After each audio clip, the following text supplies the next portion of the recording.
Saya divonis oleh psikiater mengidap anxiety, gelisah yang berlebihan mungkin ya.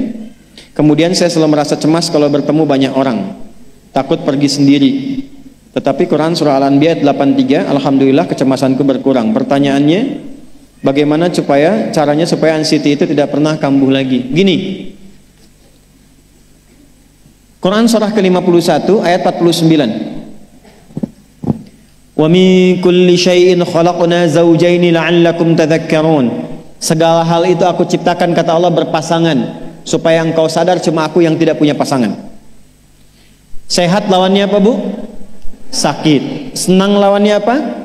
Sedih. Gelisah lawannya apa? Tenang. Maka kalau ada kegelisahan, kecemasan berlebihan, apa yang disebut dengan anxiety ini, maka cari lawannya. Apa lawannya? Tenang. Amalan apa yang banyak memberikan ketenangan, itu terapinya. Apa dalam Quran ayat-ayat dan amalan yang membantu menghadirkan ketenangan? Satu, saya tulis cepat. Dan saya sudah pernah sampaikan ini dan alhamdulillah insya Allah banyak manfaatnya. Satu, Quran surah 13 ayat 28. Amalannya dua, Quran surah ke-20 ayat 14. 3, Quran surah ke-4 ayat 103. 4, Quran surah ke-15 ayat 9. 5, Quran surah ke-54 ayat ke-17, 22, 32, 40. Ini untuk anxiety atau kecemasan berlebihan.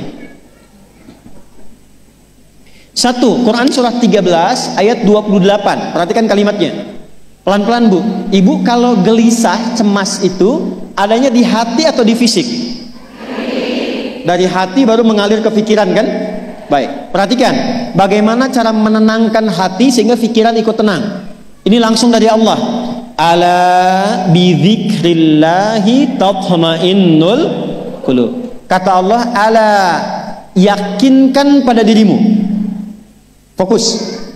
Ala itu harful istikhbar wa taukid, huruf yang berfungsi membuka informasi dan meyakinkan. Jadi kalau ibu ingin tenang, ada yang divonis cemas berlebihan, anxiety, pertama kata Quran mesti yakin dulu nih. Lawan itu yakinkan pada diri. Bidzikrillahi, dengan banyak meningkatkan zikir kepada Allah, tatmainnul qulub, dampaknya ke hati memberikan ketenangan. Jadi rumus cepat menghilangkan kegelisahan, obat yang pertama kata Al-Quran, zikrullah. Apa obatnya? Amalan zikrullah ada 4. Amalan zikrullah ada 4. 1, saya lompat dulu ke yang paling cepat, yang paling gampang, yang paling mudah. Quran surah ke-4 ayat 103. فَإِذَا قَضَيْتُمُ الصَّلَاةَ فَاذْكُرُوا اللَّهَ. Maka jika engkau telah tuntas mengerjakan salat, berzikirlah kepada Allah. Ibu kalau sudah salat ada zikir? Ya? Subhanallah, alhamdulillah, Allahu akbar, astagfirullah, ada itu? Hafal ya? Itu yang paling gampang. Kalau sedang cemas, keluarkan zikir pertama dalam bentuk kalimat thayyibah. Apa kalimat pertama yang dibaca setelah salat? Bukan. Astagfirullah.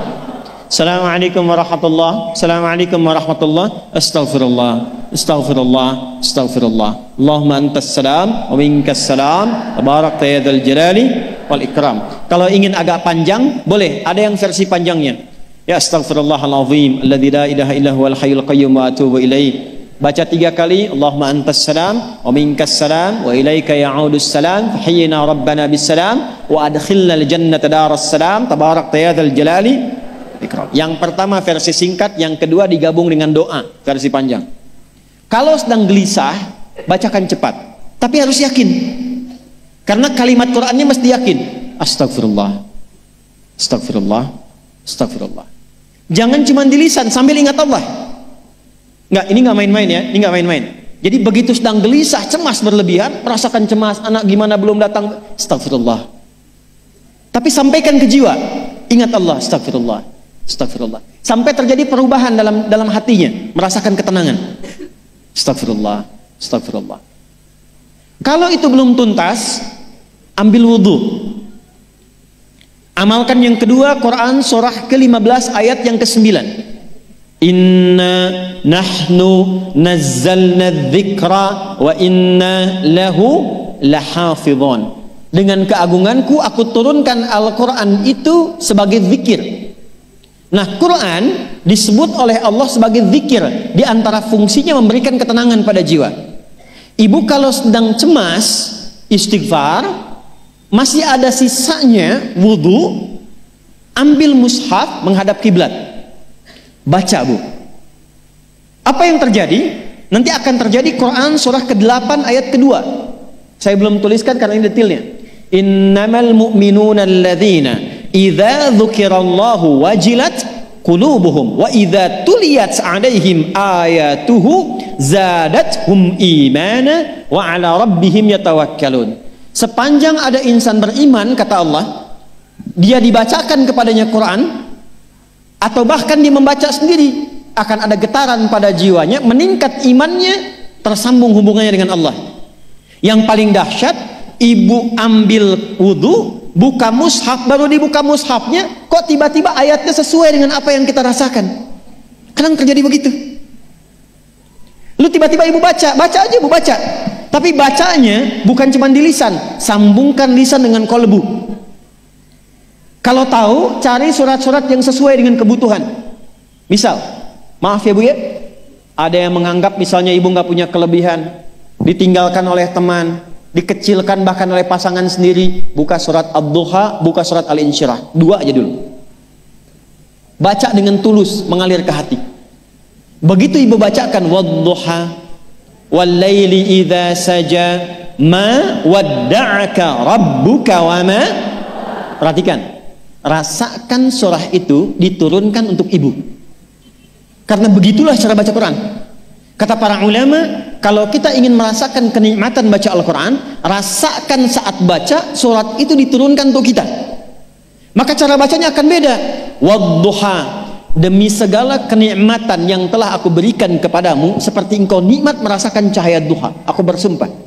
Wal-laili idza saja, dan demi semua kesulitan yang kau rasakan sekarang seperti gelapnya malam. Ma wadda'aka rabbuka wa ma qala. Hei, tanamkan pada hatimu yang paling dalam, aku tidak akan pernah meninggalkanmu dan engkau tidak seperti apa yang orang-orang lain katakan. Kalau ibu rasakan baca Quran seperti itu, hilang gelisah. Masih ada lagi kegelisahannya, menghadap ke arah kiblat, tunaikan sholat. Sholatnya apa saja? Sesuai dengan waktunya. Kalau duha, duha. Kalau nggak ada waktu khusus, ambil wudhu, sholat mutlak, sholat wudhu, menghadap ke kiblat. Lalu maaf, saya tutup, saat sujud, tumpahkan semua kegelisahan itu dalam sujud. Tumpahkan semua sampai air matanya mengalir, nggak apa-apa, tumpahkan semua. Nanti rasakan perubahan yang terjadi setelah sholat tuntas dikerjakan. Karena sholat mengumpulkan semua jenis zikir ini. Istighfar ada dalam salat? Ada. Ya, ibu ruku sujud baca istighfar. Subhanakallahumma bihamdika Allahumma ighfirli. Subhanallah ada? Alhamdulillah ada? Allahu akbar ada? Dalam salat baca Quran? Al-Fatihah itu Quran. Semua ada. Sudah? Yang terakhir biasanya kalau sudah selesai sholat, ketenangan awal itu muncul. Tapi setelah itu kadang-kadang muncul lagi, kalau belum tuntas semua. Maka praktekkan isi surat Al-Insyirah. Ini penutupnya. Inna ma'al usri fa inna ma'al usri. Apa artinya insyirah? Insyirah itu suasana hati yang lapang, selapang-lapangnya seakan-akan gak ada beban lagi. Maka kata Allah, kalau hatimu ingin lapang dan tidak pernah merasakan ada beban lagi, maka perhatikan, alam nashrah. Hei, masa engkau merasa cemas, gelisah dan berlebihan hanya karena masalah yang sekarang kau hadapi? Bukankah dulu banyak ribuan masalah yang telah aku selesaikan? Jadi kalau ibu mengalami masalah sekarang, jangan sampai larut sedih dengan masalah yang sekarang. Yakin dulu pun banyak masalah selesai juga. Alam nashrah. Lalu apa yang harus dilakukan? Kata Allah, seberat-beratnya beban, tanamkan keyakinan pada jiwamu. Inna ma'al usri, semua ini pasti selesai. Pasti ada solusinya. Pasti selesai. Inna ma'al usri yusra itu bahasa singkatnya begini, pasti selesai. Pasti tuntas. Yakin Allah sudah jamin pasti tuntas. Jelas? Jadi kalau sedang punya persoalan, yakinkan pada diri kita masing-masing, ini pasti selesai. Insya Allah ada solusinya. Nggak mungkin Allah titipkan kalau saya tidak sanggup menjalaninya. La yukallifullahu nafsan illa, maka lakukan yang ini dan secara kontinu. Terapinya ini aja. Terapinya ini aja. Gelisah lagi, zikir lagi. Gelisah lagi, buka Quran. Sampai itu hilang, tapi itu tidak akan pernah hilang kalau ibu nggak yakin bisa mengatasinya. Karena itu hurufnya dibuka dengan ala, yakinkan, itu hilang.